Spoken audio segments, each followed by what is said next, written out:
peut déjà commencer. Et s'il y a d'autres participants, donc ils peuvent nous rejoindre par la suite. Juste s'il vous plaît, donc avant de commencer, je précise bien que cette formation gratuite donc fait partie déjà d'un module QHSE. En fait, j'ai essayé quand même de vous concentrer le maximum d'informations en ce qui concerne la 9001 qu'on va voir aujourd'hui, donc le système de management de la qualité selon la norme ISO 9001 version 2015. Donc, j'ai essayé de vous concentrer les informations essentielles pour comprendre la démarche ISO 9001 dans 2 heures. Ça sera un petit peu difficile de tout dire durant 2 heures, mais quand même, donc je vais essayer de résumer la formation et de vous donner donc le plus possible d'informations en ce qui concerne cette norme. Alors déjà, en fait, la première fois, donc, ou bien plutôt la première chose qu'il faut savoir lorsqu'on parle de la qualité en général et du management de la qualité bien particulièrement, c'est qu'il y a des principes, ce qu'on appelle les principes de management de la qualité. Alors, demain, lorsque vous allez être recruté dans une entreprise, il y a comme responsable qualité peut-être, il y a quand même un ensemble de principes qu'on cherche à établir dans l'entreprise en relation avec la qualité.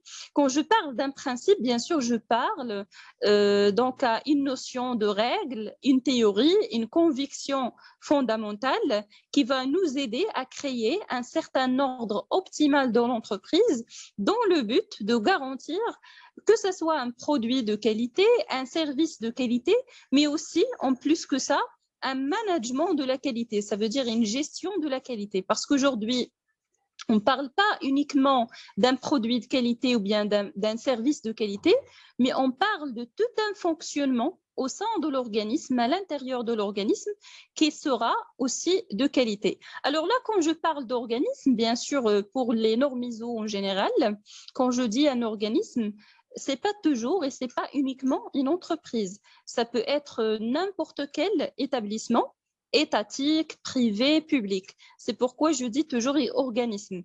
Alors là, maintenant, je vais prendre le cas d'une entreprise, puisque nous, on est plus concernés par l'entreprise. Il y a quand même des niveaux d'intervention qui sont différents. Ça veut dire, je parle d'abord de la direction qui dirige l'entreprise. Donc, quand je dis la direction, ça c'est le top management, c'est le leadership. Donc, c'est les personnes qui vont prendre en charge donc le contrôle et la gestion. Vous avez aussi l'autre niveau opérationnel représenté par le personnel de l'organisme. Donc, je ne peux pas parler donc d'une entreprise sans parler bien sûr d'un personnel.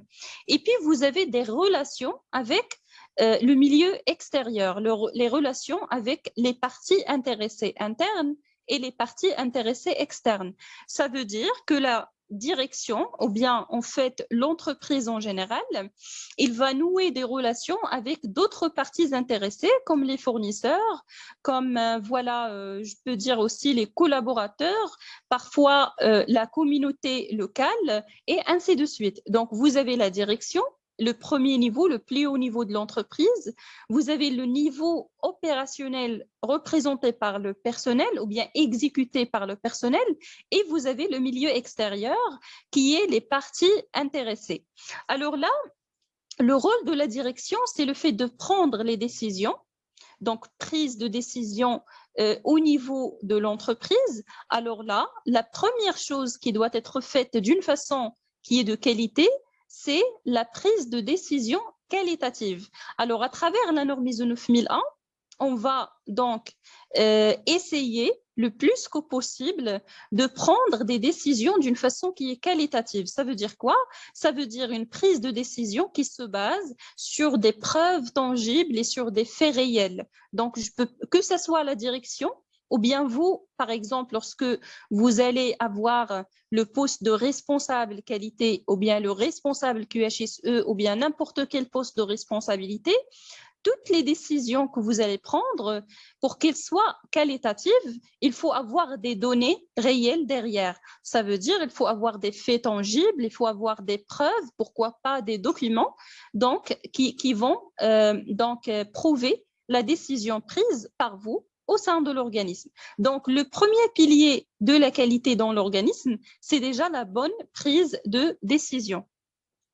Par la suite, la décision, elle est bien prise, elle est bien qualitative. Qui va exécuter cette décision? Ça veut dire qui va décliner, parce que lorsque je parle de la direction, je parle de tout ce qui est stratégique. Alors, comment décliner la stratégie vers le niveau opérationnel? C'est à partir du personnel, à partir de l'exécution et de la mise en œuvre de tout ce qui est décision de l'entreprise. Alors là, j'aimerais bien vous éclaircir un petit peu. Lorsque je parle de la qualité, généralement, on a une politique qualité. La politique qualité, elle est rédigée par la direction. Donc, la direction rédige la politique qualité, ça veut dire on a dans cette politique un ensemble d'objectifs, des grands objectifs, des axes stratégiques et des orientations stratégiques en termes de la performance qualité. Donc là, par exemple, l'objectif, c'est d'avoir un produit zéro défaut. Ça veut dire zéro retour client. Alors là, c'est un objectif qu'on va mettre dans la politique qualité 9001. Mais au niveau opérationnel, pour qu'on puisse décliner cet objectif sous forme d'action et d'activité réelle, il faut passer par un plan d'action dans lequel on va découper l'objectif en cibles avec des données de suivi ou bien des indicateurs de suivi de l'efficacité de chaque action proposée. Et puis, vous avez le niveau opérationnel, ça veut dire le personnel interne de l'entreprise qui va exécuter le plan d'action et qui va réaliser les activités opérationnelles. Alors là aussi, l'entreprise, bien sûr, elle est responsable de fournir les ressources nécessaires pour alimenter la partie opérationnelle et pour que le plan d'action soit exécuté d'une façon qui est efficace. La direction aussi, il va manager les relations avec les parties intéressées. C'est la direction qui doit nouer les relations contractuelles. Il surveille et il supervise tout ce qui est parties intéressées, collaborateurs, clients, fournisseurs, le personnel aussi de l'entreprise, ce sont des parties intéressées et ce sont plutôt des parties prenantes parce qu'ils font partie de l'organisme, donc ce sont des parties prenantes. À l'extérieur, il y a aussi la réglementation, donc la banque, tout ça, ce sont des parties intéressées. Et c'est la direction qui s'occupe de ça, qui s'occupe de la sélection. Et parfois aussi, on fait l'évaluation de ces parties intéressées. D'autre côté, parmi les parties intéressées centrales de la 9001, c'est le client. Bien plutôt, c'est la partie intéressée centralisée pour la 9001. Si je prends les autres normes ISO, 14001 par exemple, qui est l'environnement, il y a une autre partie intéressée qui est centrale, qui est la plus importante, c'est notamment la communauté locale qui va subir en plein fouet les dégâts sur l'environnement. C'est aussi la réglementation environnementale. Mais là, pour la qualité, le but de tout ça, c'est la satisfaction client. C'est pourquoi on parle d'une orientation vers le client. Quand je dis l'orientation client, je dis l'écoute client, je dis la réalisation des activités pour comprendre les besoins clients et pour formaliser ces besoins clients sous forme d'exigences qu'on va respecter afin d'offrir le meilleur service ou bien le meilleur produit. Donc, l'écoute client, l'orientation vers le client, on n'est pas orienté l'entreprise dans le cadre de la 9001 et n'est pas orienté vers les gains, vers les profits. On est orienté client et avec la satisfaction client, les autres bénéfices vont arriver. Et avec la satisfaction client, on a plus de profits, on a un chiffre d'affaires qui augmente, donc il faut s'orienter vers le client.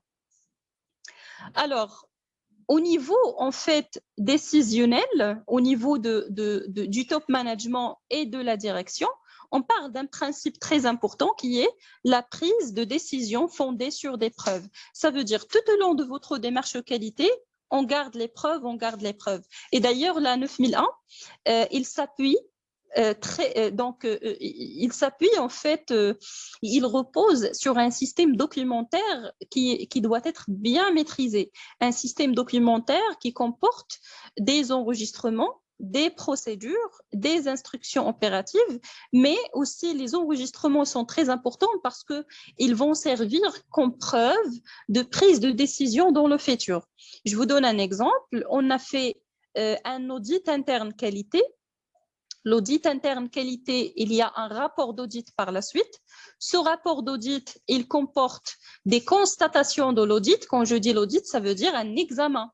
Je passe en examen mon système de management et je vois quelles sont ses failles, quelles sont ses pistes de progrès et quelles sont les non-conformités. Alors, ce rapport, c'est un document qui va servir comme moyen de prise de la prochaine décision. Lorsqu'on va décider à élaborer un nouveau plan d'action, on va élaborer un nouveau plan d'action. Nous avons suffisamment d'informations qu'il faut exploiter. On a des points forts, on a des points faibles, on a des non-conformités. Alors, à la base de ces données, on peut réaliser en fait, voilà, le nouveau ou bien le prochain plan d'action. Le deuxième principe maintenant, au niveau opérationnel, c'est l'implication du personnel. Alors moi, comme étant par exemple salarié dans une entreprise, je ne peux pas contribuer à la démarche si je ne suis pas impliquée, si je ne comprends pas qu'est-ce que je dois faire, quelles sont les conséquences ou bien les bénéfices à tirer, quelle est ma contribution dans cette démarche qualité. Alors, il faut l'implication du personnel. Alors là, par exemple, le responsable qualité ou bien l'ingénieur qualité QHSE, n'importe quelle nomination, il doit donc mettre l'accent sur l'implication du personnel. Bien sûr, ce n'est pas lui tout seul, la direction aussi et le leadership, il doit investir dans ce côté d'implication du personnel, il doit motiver le personnel, mais de l'autre côté, vous avez le responsable de la démarche ISO 9001, il doit donc impliquer le personnel. Par exemple, impliquer le personnel, ça veut dire aussi former le personnel, développer les compétences de ce personnel. Donc là, vous essayez d'impliquer le personnel dans la démarche qualité puisque c'est le personnel qui exécute. Donc, il faut automatiquement qu'il soit formé donc à ses rôles et à en fait à sa contribution tout au long de la démarche qualité. Le niveau opérationnel, c'est pas uniquement celui qui exécute, mais c'est aussi la question de comment on exécute les choses. Donc là, c'est la question comment on va exécuter, comment on va s'organiser. Donc ça, c'est l'approche processus. Alors l'approche processus, c'est un principe qui est très important. Ça veut dire qu'on va prendre l'organisme et qu'on va découper cet organisme en processus. Processus ressources humaines, par exemple, processus qualité. Et chaque processus, on doit le maîtriser à travers une documentation, on doit le surveiller, on doit en fait, voilà, l'améliorer en continu. Donc, l'approche processus, c'est aussi, donc, vous entendez parler de la cartographie des processus, de la fiche d'identité des processus. Donc, tout ça, c'est dans le but d'organiser le travail en interne et d'avoir une vision globale. C'est comme si vous avez une schématisation de l'entreprise, une modélisation de l'entreprise et que vous avez une vision de dessus. Ça veut dire je peux voir donc à la hauteur qu'est-ce qui se passe dans l'entreprise et ça facilite en fait la compréhension et la maîtrise et la gestion. Donc le responsable qualité, il s'appuie sur l'approche processus, il s'appuie aussi sur son tableau de bord qualité pour suivre les performances au sein de l'organisme. Alors là, si déjà j'ai ces trois principes, je peux dire que je suis au niveau de l'assurance qualité. Ça veut dire quoi l'assurance qualité? Ça veut dire en fait, voilà, je suis capable de démontrer en tant que besoin que je respecte les consignes qualité. Je fais un travail de qualité pour donner en fait plus de confiance en ce que mon entité va satisfaire les exigences pour la qualité. Donc là, je suis dans l'assurance qualité. Je ne suis pas encore passée au management de la qualité. Alors, pour passer au management, il y a un autre principe qui va se rajouter, c'est le principe de l'amélioration, voire même l'amélioration continue. Ça veut dire, toujours vous avez une situation de départ, après un certain temps, il faut arriver à autre chose. On est toujours dans une évolution. Je planifie, je réalise, je contrôle, j'évalue et puis je vais améliorer à la base donc de ce que j'ai réalisé ou bien de mes constatations et d'analyse de données en fait réalisées dans l'étape précédente. Donc, vous avez amélioré quoi? Améliorer la prise de décision, comme j'ai expliqué tout à l'heure, améliorer les activités opérationnelles, améliorer le personnel lui-même, ça veut dire les compétences, le savoir-faire. Et puis, vous avez, en respectant ces principes, on peut dire qu'on est sur le niveau, bien, on est arrivé au niveau du management de la qualité. Alors, les principes de management de la qualité, ce sont 7 principes. Ça commence par l'orientation client, ça veut dire la satisfaction client. Le deuxième principe de management de la qualité, c'est le leadership ou bien la responsabilité de la direction. On ne peut pas parler d'une démarche qualité réussite sans engagement total de la direction. Vous avez le troisième principe, c'est l'implication du personnel. Donc, le personnel, donc toute l'entreprise doit être mobilisée vers un objectif qui est donc le management de la qualité. Tous les niveaux, ou bien tous les niveaux hiérarchiques, ils sont concernés par cette contribution, en fait, à avoir, ou bien plutôt à travailler, à être mobilisés vers l'objectif ultime qui est donc l'augmentation des performances qualité de l'entreprise. Et puis, vous avez l'approche processus, c'est le comment. Donc, l'approche processus, c'est un petit peu comme, voilà, comme le fondement, c'est la base de réalisation voilà, de toute la démarche qualité. Et puis, vous avez l'amélioration, c'est le cinquième principe, la prise de décision fondée sur des preuves, comme j'ai expliqué au début. Et le septième principe, c'est le management des relations avec les parties intéressées. Ça veut dire qu'il faut toujours évaluer, contrôler, suivre et analyser donc les relations avec les parties intéressées, les exigences clients, les exigences fournisseurs, les relations avec les entités, les instances à l'extérieur de l'organisme. Donc, tout ça, il faut le prendre en considération. Alors là, ce qu'on a vu jusqu'à présent, ce sont les 7 grands principes de management de la qualité. Alors, à travers la norme ISO 9001, à travers le respect des exigences de la norme, on va arriver naturellement à respecter ces principes. Ça veut dire que ça va de soi. Je respecte les exigences de la 9001, automatiquement, je satisfais les 7 principes de management de la qualité. Donc, et c'est ce qu'on va voir maintenant. Donc, le deuxième point de cette formation, un petit peu résumé, si vous voulez. Donc, c'est la partie ISO 9001 ou bien la partie norme.